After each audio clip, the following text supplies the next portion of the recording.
왕손이라는 사실을 숨기면서 거기 숨어서 살고 있습니다. 로드발이라는 것이 불모지라는 뜻이 있다고 합니다. 그만큼 척박하고 사람들이 잘 찾지 않는. 그래서 아버지와 할아버지가 다 죽어버리고 이제는 왕자의 이제 왕손이었죠. 왕손의 신분에서 이제 목숨을 이제 부지해야 하는 그런 신분으로 전락을 해버리게 됩니다. 그래서 로드발 안멜의 아들 마길의 집에서 은둔 생활을 하고 있는 이 무비보셋의 비참한 상태.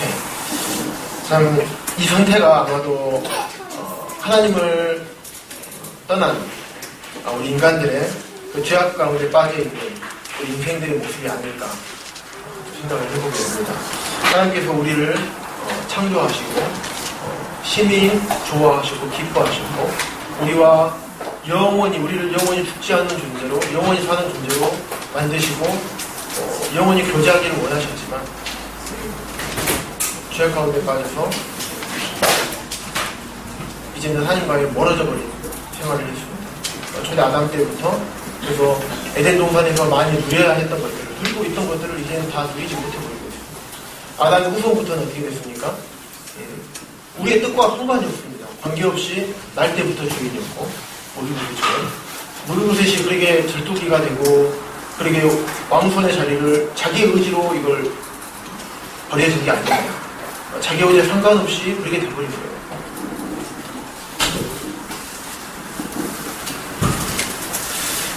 다시 본문으로 돌아가겠습니다.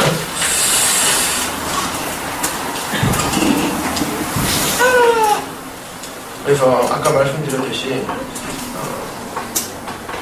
요나단과 또 다윗에 대해서 다시 한번 살펴보도록 하겠습니다. 사울의 아들이었던 요나단은 자신이 나라를 성속하기 위해서 사울 다음에 보통 사울 아버지가 왕이면 아들이 왕이었어요. 그 다음에 그래서 요나단 입장에서는 어떻게 보면 사울 다음에 왕이 자기가 돼야 되는데 하나님께서는 자기한테 줄 것이 아니라 다윗에게 줘버렸거든요. 그래서 아버지의 뜻을 개인적인 욕심 같으면 아마도 그랬을 것 같아요. 그런데 사울 아버지가 다윗을 죽이려고 했을 때 같이 아버지를 도와서 다윗을 죽임으로 인해서 자기가 왕권을 차지하고 싶은 게 어쩌면 당연한 그 마음이었을지도 모르겠습니다. 하지만 요나단은 그게 하나님의 뜻인 줄 알고 있었고 하나님을 경외하는 자였기 때문에 다윗의 목숨을 구하여주고 또 다윗은 또 요나단의 후손들에게 은혜를 베푸게 됩니다. 그 은혜를 받은 자가 돌비보셋입니다. 사무엘하 9장 1절에 보면요. 다윗이 가로되 사울의 집에 어디가 남은 사람이 있느냐 내가 요나단을 인하여 그 사람에게 은총을 베풀리라 한다. 다윗이 이제 왕이 되었습니다. 왕이 되고 나서 이제 나라가 좀 안정이 됐어요. 안정이 됐고 이제 돌아볼만 하니까 그때 다윗이 생각을 해낸 겁니다. 내가 요나단과 한 약속이 이제 생각난 겁니다. 그래서 그 사람에게 내가 은총을 베풀리라. 그래서 사울의 집에 남은 사람이 있느냐? 라고 물어본 겁니다. 근데 이 베풀려고 하는 이 은총이 다윗이 그냥 베푼 은총이 아니라 3절에 보시면 그 사람에게 하나님의 은총을 베풀고자 하니라 라는 말을 하고 있습니다. 여기 말씀에 손을 놓으시고요. 사무엘상 20장 보시겠습니다. 사무엘상 앞으로 넘기셔서 사무엘상 20장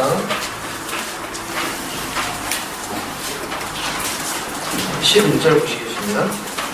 제가 읽어드리겠습니다.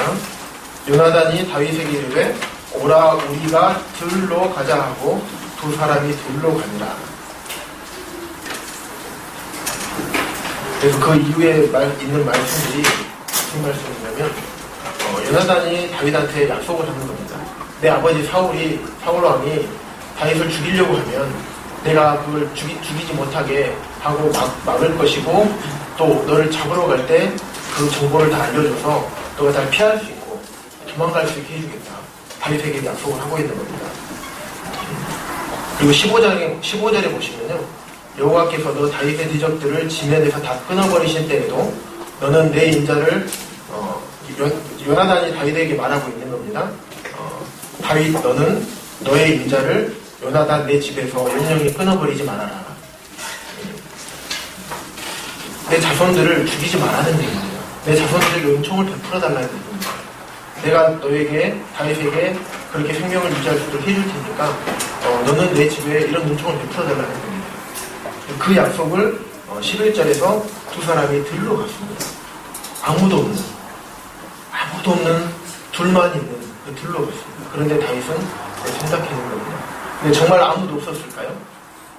다윗은 하나님께서 분명히 마음에 합한 자라고 하셨습니다. 그만큼 하나님을 경외하던 자였고, 그렇기 때문에 둘이 들러 갔더라도 이곳에는 요나단과 다윗 모두 이곳에는 하나님이 함께 계셨다는 것을 분명히 알고 있었을 것입니다.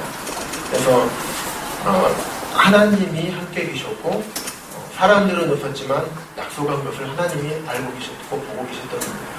그래서 다윗은 그 약속을 생각해내고 그 약속을 이제는 지키려고 합니다. 그래서 무비보셋을 생각나게 한 것이 다른 사람을 통해 생각나게 한 게 아니라 무비보셋이 나를 생각해 주십시오 한 것도 아니고 다윗이 일방적으로 무비보셋에게 은혜를 베풀고자 생각을 해낸 겁니다. 우리가 하나님에게 무슨 은혜를 달라고 했었습니까? 그러지 않았음에도 불구하고 하나님께서 우리에게 먼저 찾아오셨습니다. 그런 모습들을 같이 생각해 볼 수가 있습니다.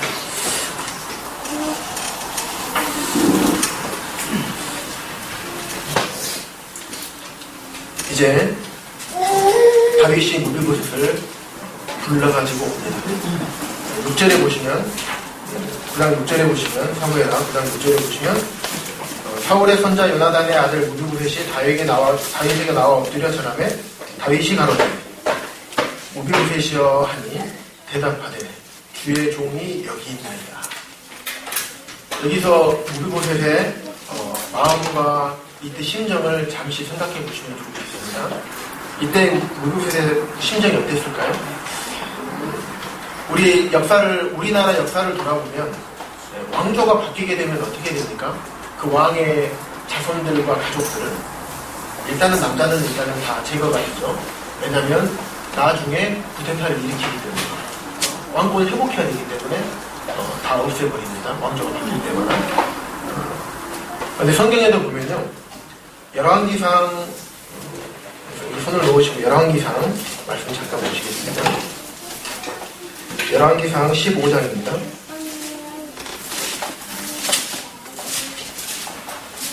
28절에서 29절입니다. 유다왕 아하 제3년에 바하사가 나답을 죽이고 대신하여 왕이 되고 왕이 될 때에 여로보암이 온 집을 쳐서 생명 있는 자를 하나도 남기지 않냐고 다 멸하였는데 여호와께서 그 종 실로 사람 아이야로 하신 말씀과 같이 되었습니다.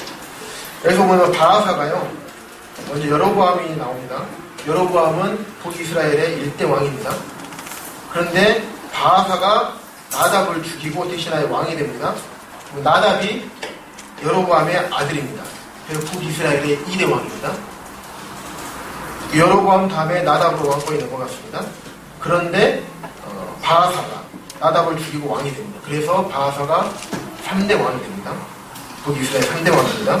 그래서 그 여로보암의 온 집을 쳐서 생명 있는 자를 하나도 남기지 않냐고 다 멸하여버립니다. 이렇게 해야지, 왜냐하면 나는 왕족이 아니기 때문에 이렇게 해야지 나중에 반란이 일어나지 않습니다.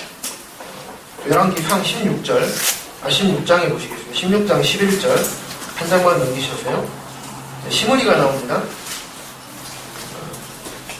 시므리가 왕이 되어 그 위에 오를 때 바하사, 방금 읽었던 3대 왕의 온 집을 죽이되 남자는 그 족속이든지 또 그 친구든지 하나도 남기지 않고 싹 멸해버립니다. 원래 4대 왕은 엘라입니다. 엘라는 바하사의 아들이고요. 2년 동안 통치하고 있었는데 시므리라는 엘라의 그 장관이 있는데 장수인데 이 사람이 쿠데타를 일으켜가지고 엘라를 살해를 하고 정권을 뒤집어엎고 나서 바하사 4대 왕의 아버지 바하사의 온 집의 씨를 다 말려버리고 친구들까지 다 없애버립니다. 이렇듯 왕권이 바뀌게 되면 그 전에 왕조의 사람들을 다 없애버립니다. 그럼 물그보셋이 어땠을까요? 굉장히 두려운 마음으로 다윗이 불렀을 다윗 앞에 왔을 때 납작 엎드려서 얼굴 떨고 있지 않았었을까 라는 생각을 해보고, 왜? 사울이 게다가 다윗을 죽이려고 쫓아다니기 때문에 잘 하는 거죠.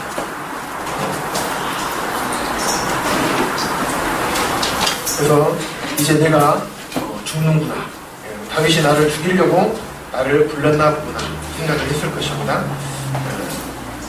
그런데 7절 이후에 말씀을 보시면 어떻습니까? 다윗이 가로되 무서워 말라,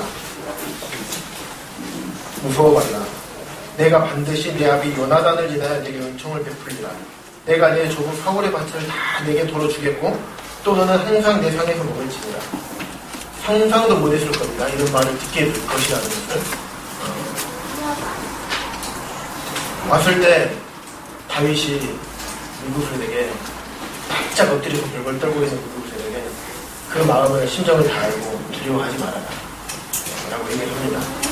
여호수아 1장 9절에 보면 모세가 죽고 가나안 땅에 들어갈 때 여호수아가 이스라엘 백성들을 이끌고 가야 되잖아요. 한 번도 그 리더하는 일을 하지 못했었는데 이제는 모세가 아닌 내가 이걸 해야 되니까 두렵잖아요. 그럴 때도 1장 9절에 내가 내게 명한 것이 아니면 강하고 담대함을 가라. 두려워 말고 놀라지 마라 얘기를 하잖아요. 또 이사야 41장 10절에도 두려워 말라. 내가 너와 함께 함이니라. 놀라지 말라. 나는 내 하나님이다. 자, 우리 자녀들의 심정과 마음을 다 아시는 하나님께서 우리들에게로 두려워하지 말라, 놀라지 말라고 얘기를 하고 있는 것입니다. 다윗이 가로되 무서워 말라. 내가 반드시 내 아비 요나단을 인하여 내게 은총을 베풀리라. 우리가 예수 그리스도로 인해서 하나님의 일방적인, 우리가 한 것이 하나도 없지만은 예수 그리스도로 인하여서 우리가 그런 하나님의 은총을 받게 됩니다. 내 조부 사울의 밭을 다 내게 도와주겠고, 그런 은총, 목숨을 살려준 것 뿐만 아니라 사울의 밭을 다 내게 돌아준다는 것은요, 사울 왕이 가지고 있던 그 재산과 재물 모두 이런 것들을 다 다시 주겠다는 거잖아요. 죽이지 않는 것 뿐만 아니라 재산까지 다 줘버리겠다는 겁니다. 또 네 번째, 너는 항상 내 상에서 먹을지니라. 날마다 왕의 상에서 밥을 먹는 사람이 누굴까요? 왕의 가족들이겠죠. 왕의 아들들입니다. 그래서 아들의 한 사람의 신분으로서 대접을 받게 합니다. 우리는 어떤 신분입니까? 죄송합니다. 말씀을 자주 찾아서 죄송합니다. 히브리서 1장 한번 봐볼까요?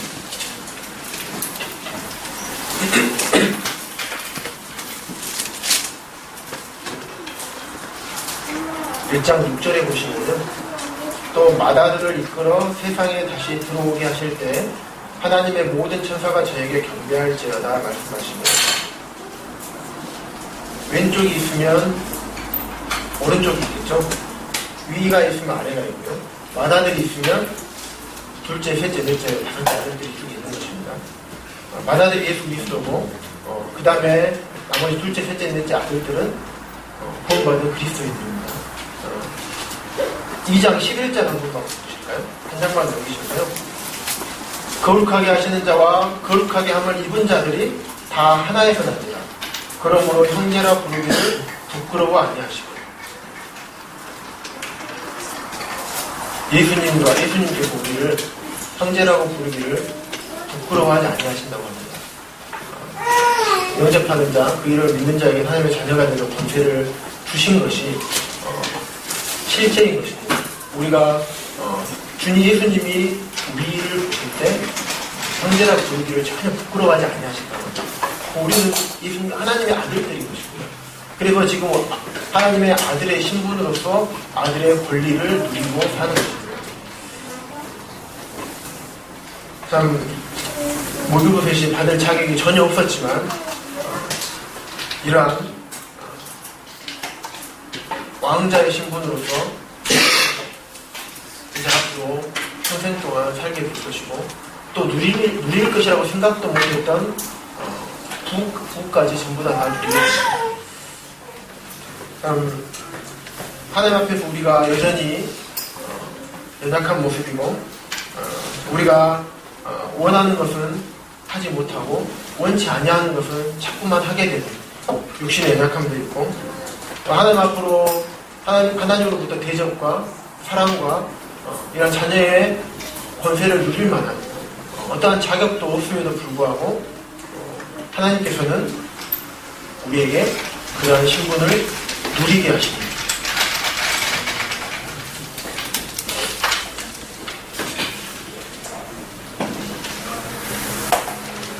하나님께서는 우리 주님께서 이 땅에 오셨을 때 12명의 제자를 보셨습니다. 그 중에 후제자는 베드로입니다. 그래서 주님께서 잡히시는 날에 베드로에게 얘기했습니다. 내가 오늘 닭이 울기 전에 죽어 먹는 날이다. 베드로는 주님 무슨 말씀이십니까? 제 목에 제가 죽을지언정 부인하지 않겠습니다 라고 말을 합니다. 하지만 결과는 어떻게 됩니까? 세 번째 부인하고 나서 닭이 울 때 베드로가 깨닫습니다. 그때 베드로의 심정이 어땠을까요? 쥐구멍이라도 있으면 들어가고 싶었을 테고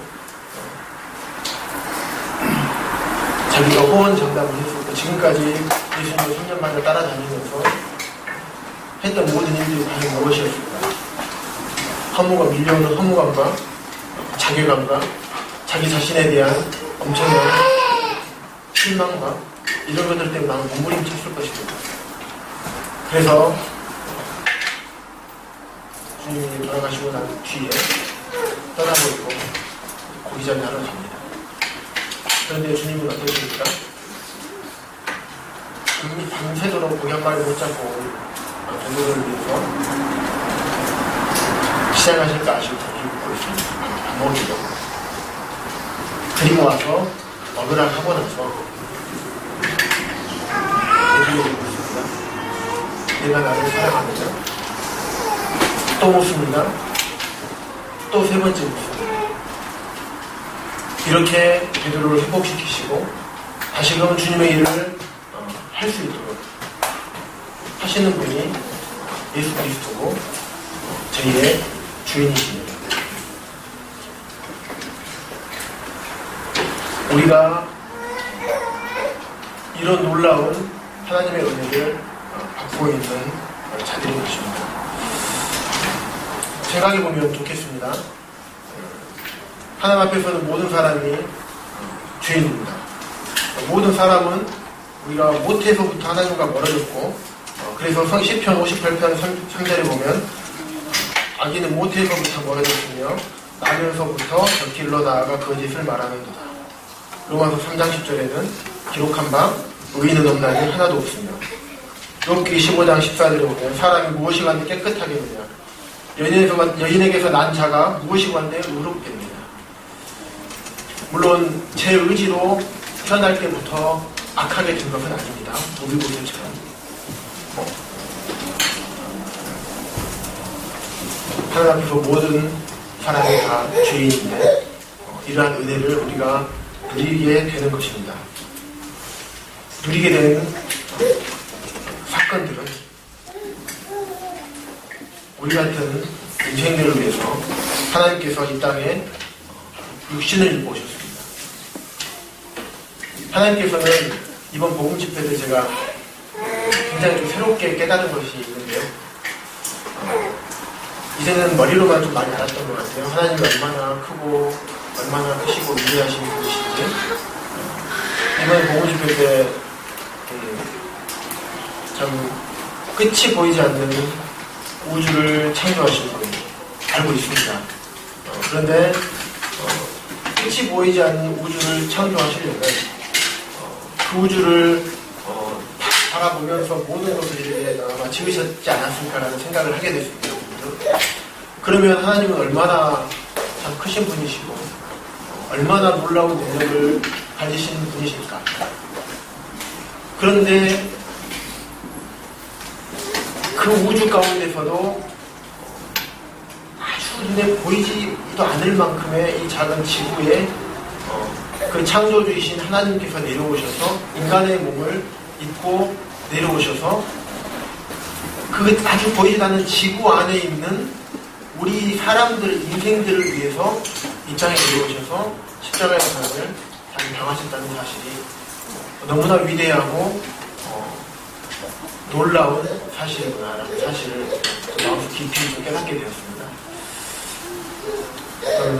그래서 그 하나님께서 이 땅에 오셔서 십자가에 못 박혀 돌아가시고 부활하심으로 인해서 우리의 모든 죄가 용서가 되고 이제는 우리가 그 사실을 참 믿음으로 말미암아 하나님의 자녀가 되는 권세를 지금 현재 누리고 있는 것입니다.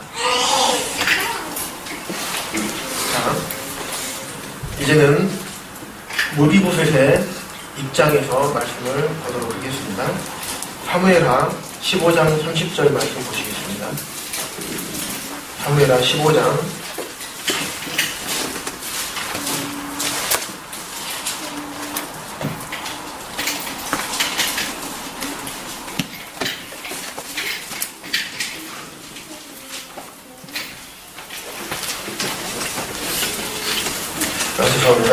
16장 1절입니다. 15장 30절 먼저 보겠습니다. 15장 30절입니다. 다윗이 감람산 길로 올라갈 때 머리를 가리우고 맨발로 울며 행하고 저와 함께 가는 백성들도 각각 그 머리를 가리우고 울며 올라가니라.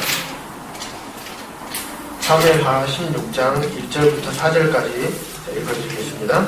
다윗이 마루턱을 조금 지나니 무비보셋의 사환 시바가 안장을 지운 두 나귀에 떡 200과 건포도 100송이와 여름실과 100과 포도주 한 가죽 부대를 싣고 다윗을 만든지라.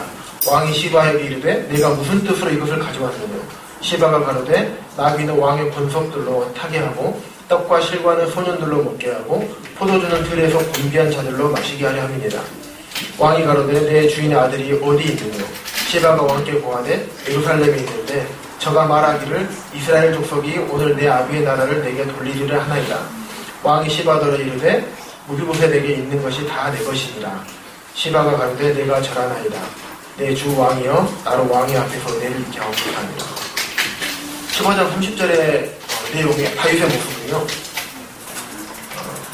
다윗의 아들이 압살롬이 다윗에게 반역을 합니다.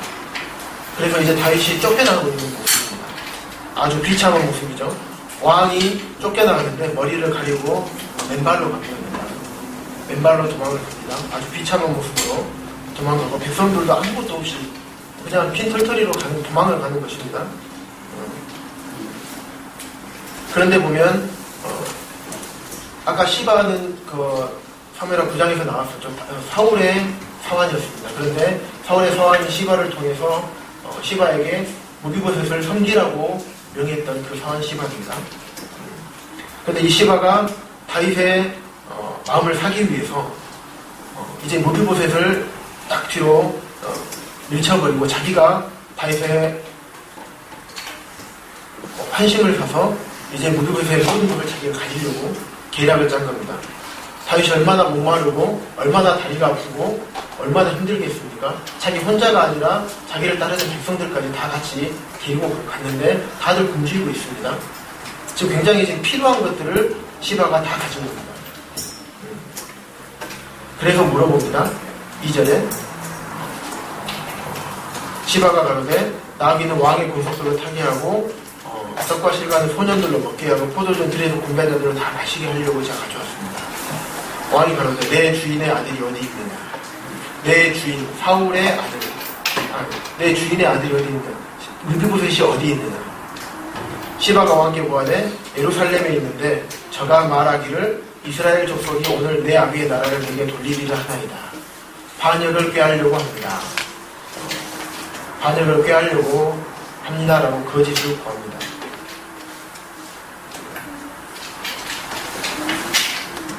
이 말만 들어보면 무비보셋은 다윗의 은혜를 잊고 반역을 도모한 것이 맞는 것입니다.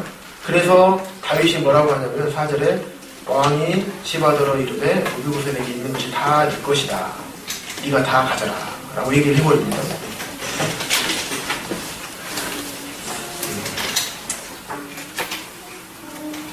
사무엘하 19장 24절에서 30절 보시겠습니다.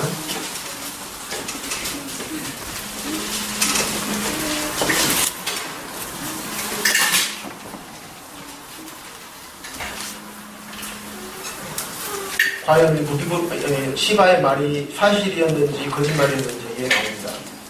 24절 보면 사울의 손자 무비보셋이 내려와서 왕을 맞으니 저는 왕이 떠난 날부터 평안히 돌아오는 날까지 그 발을 맵시내지 아니하며 그 수염을 깎지 아니하며 옷을 빨지 아니하였더라. 무비보셋은 다윗이 압살롬에게 쫓겨서 도망갈 때 다윗이 쫓겨날 때 그 모습, 아무것도 없이 발도 맨발로 비참하게 쫓겨난 모습을 무비보셋이 봤습니다.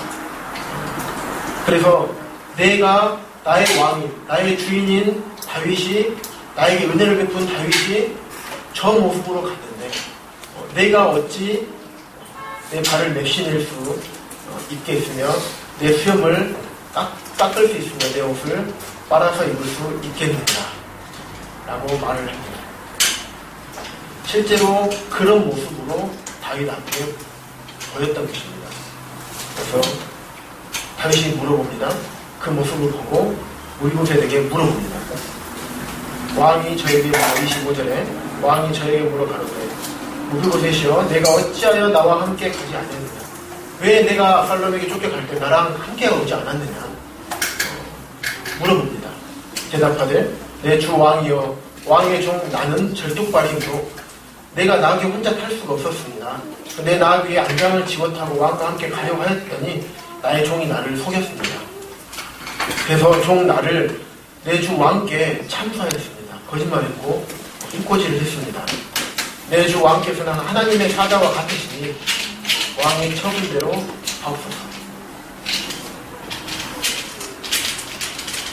다른 설명 안 했습니다. 나를 속이고 참소한 것입니다. 라고만 얘기를 했습니다. 그리고 내가 결백하든 결백하지 않든 거기에 상관없이 왕께서는 하나님의 사자와 같기 때문에 왕의 처분대로 하시옵소서라고 모든 것을 왕에게 맡겨버리고 자기의 생명까지, 왜냐면 이게 반역되기 때문에 죽어도 할 말이 없는 겁니다. 왕이 자기 생명까지 다 다윗 왕한테 다 맡겨버립니다. 무비보셋은 다윗을 세운 하나님을 참 믿었고 하나님은 공평하시기 때문에 자신의 억울함을 아실 것이라고 믿었습니다. 그래서 다윗에게 하나님의 사자와 같이시기 때문에 부당한 판단을 하지 않을 것이라는 사실을 굳게 믿고 있었습니다. 상황이 어떻든 간에 무비보셋은 다윗의 무사기환을 바랬던 것입니다.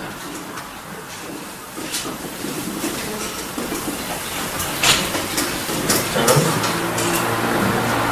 29절에 한번 봐볼까요? 그래서 이제는 다윗이 알았습니다. 시바가 계략을 꾸몄구나. 무비보셋이 정직한 거구나.